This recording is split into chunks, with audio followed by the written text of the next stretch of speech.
साथियों, अस्थायी कर्मचारियों के लिए बड़ी खुशखबरी आई है। समान कार्य का समान वेतन होगा लागू। बहुत बड़ा ऐलान हुआ है और यहाँ पर आपको बता दें, समान कार्य का समान वेतन जैसे ही लागू होगा 10 से 12 हजार रुपये प्रतिमाह इनका वेतन बढ़ जाएगा। इनको अभी वर्तमान में लगभग 18 हजार रुपये प्रतिमाह मिल रहे हैं। इनका वेतन 30 हजार के लगभग हो जाएगा। 28 से 30 हजार रुपये इनका प्रतिमाह का वेतन हो जाएगा। समान कार्य का समान वेतन मिलने लगेगा। मतलब जितना एक सरकारी कर्मचारी को वेतन मिलता है उतना वेतन इनको भी मिलेगा। ये बहुत बड़ी न्यूज़ है अस्थायी कर्मचारियों के लिए।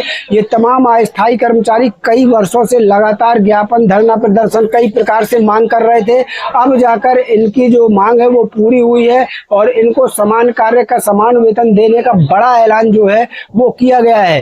पूरी खबर आपको इस वीडियो में बताएंगे। वीडियो को ज़्यादा से ज़्यादा लाइक कीजिए, ज़्यादा से ज़्यादा शेयर कीजिए। दिल्ली से बहुत बड़ी खबर आ रही है, जहाँ पर दिल्ली में अस्थायी कर्मचारियों को जो है समान कार्य का समान वेतन देने की बहुत बड़ी घोषणा की गई है। तो चलिए ले चलते हैं सीधे आपको पूरी खबर की तरफ। वीडियो को लाइक शेयर जरूर करिएगा। साथियों, यहाँ पर देख लीजिए, दिल्ली में बहुत बड़ी खबर आ रही है। दिल्ली से एमसीडी के अस्थायी कर्मचारियों को समान कार्य का समान वेतन मिलेगा। जी हाँ, और जो वेतन है, जो सैलरी है उनकी, वो 10 से 12 हजार रुपये तक की बढ़ जाएगी।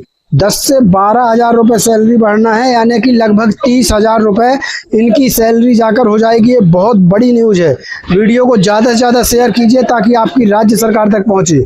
और यहाँ देख लीजिए, इस बड़े अखबार ने जो है ये पूरी खबर जो है चलाई हुई है। यहाँ पर देख सकते हैं, इस बड़े अखबार ने पूरी खबर चलाई हुई है। विश्वसनीय अखबार है, लाखों लोग जानते हैं, आप लोग भी जानते होंगे।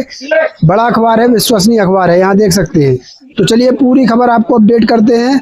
यहाँ पर देख लीजिए, एमसीडी के डोमेस्टिक ब्रीडिंग चेकर्स यानी डीबीसी कर्मचारियों को अब समान कार्य के लिए समान वेतन मिलेगा। ये एक अस्थायी कर्मचारी थे जिससे उनकी मासिक वेतन में 10 से लेकर 12 हजार रुपये की बढ़ोतरी होगी। महापौर प्रवेश वाही की अध्यक्षता में हुई बैठक में इस प्रक्रिया को जल्द पूरा करने के निर्देश दिए गए। हालांकि लाभ के लिए कर्मचारियों को एक एफिडेविट देना होगा।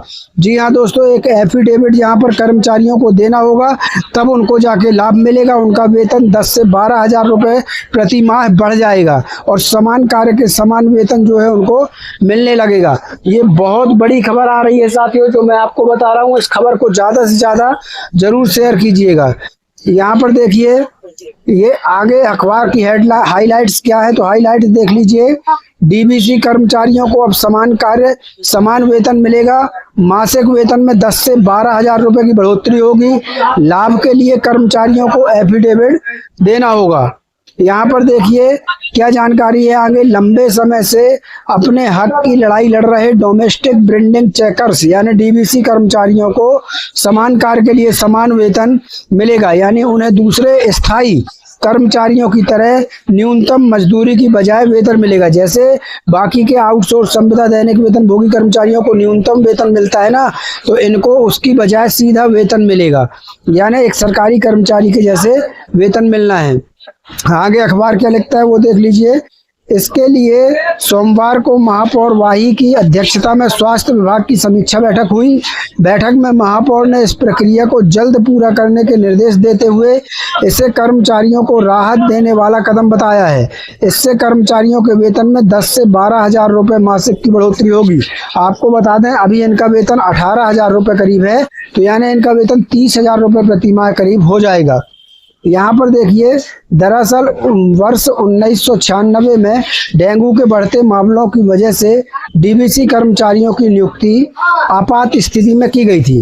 उस समय दिल्ली में डेंगू के मरीजों की संख्या 10 हजार हो गई थी, जबकि मौत का आंकड़ा भी 400 पार हो गया था। उस समय इन कर्मचारियों का वेतन कितना था मालूम है? मात्र 2200 रुपये।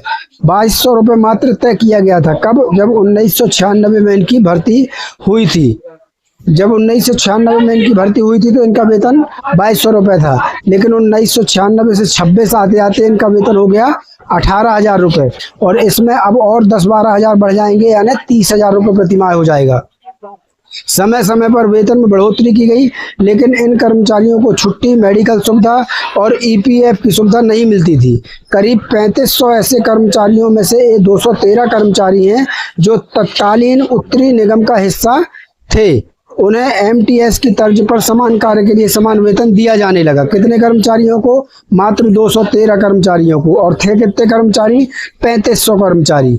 इससे शेष कर्मचारियों में रोष था। इसकी वजह से कर्मचारियों ने नियमितीकरण और वेतन बढ़ोतरी को लेकर धरना प्रदर्शन तक कई बार किए। कई बार उनकी समस्याओं का समाधान किया गया, लेकिन अभी तक इन कर्मचारियों को 18,000 रुपये ही वेतन मिलता है। अब यहाँ देख लीजिए आगे अखबार क्या लिखता है। कर्मचारी यूनियन लगातार यह मांग करती रही है कि वे डेंगू मलेरिया की रोकथाम के लिए घर घर जाकर जांच करते हैं और यह जोखिम भरा कार्य करते हैं। ऐसे में उनका वेतन दूसरे कर्मियों के वेतन से अधिक होना चाहिए, लेकिन उन्हें कम वेतन मिलता है। इसलिए कम से कम समान कार्य के लिए समान वेतन तो मिलना ही चाहिए। ये बहुत बड़ी मांग कर्मचारियों की बहुत पहले से है। यहाँ देखिए, देना होगा एफिडेविट तभी मिलेगा लाभ। अब यहाँ पर देख लीजिए, सूत्र बताते हैं कि इन कर्मचारियों को इस सुविधा का लाभ लेने के लिए विभाग को एक एफिडेविट देना होगा। इसमें डीबीसी कर्मचारी यह घोषित करेंगे कि वे एमटीएस की तर्ज पर काम करेंगे। एमसीडी द्वारा समान कार्य के लिए समान वेतन की जो नीति बनाई जा रही है, उसमें यह शर्त होगी, साथ ही एफिडेविट देने वालों को ही इस सुविधा का लाभ देने की योजना जो है यहाँ पर बनाई गई है। तो दोस्तों, ये बड़ी बात है। यहाँ पर देखिए, अस्थायी कर्मचारियों के लिए कहीं से अच्छी खबर आए, ये बहुत अच्छी बात होती है, किसी भी विभाग से आए।